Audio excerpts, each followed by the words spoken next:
Tips to building your online business. Number 1. Watch this. Drive your own traffic.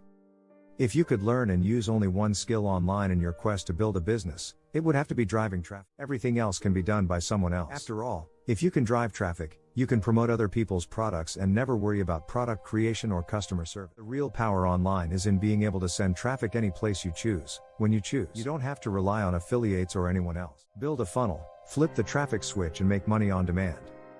It's the ultimate dream, but it's only possible if you learn to drive your own traffic. Start with one traffic method and master. Then and only then should you move to a second method and so forth. If you have time, master free traffic method. If you have money, master paid traffic method. Free traffic takes more work and it's generally slower and less reliable, but it is workable. Paid traffic has a learning curve, and while you're learning you will likely lose money. But once you master it, you can decide how much you earn and how fast you earn. We have available for you free training in paid and free traffic method. Click the link in the comments to learn more.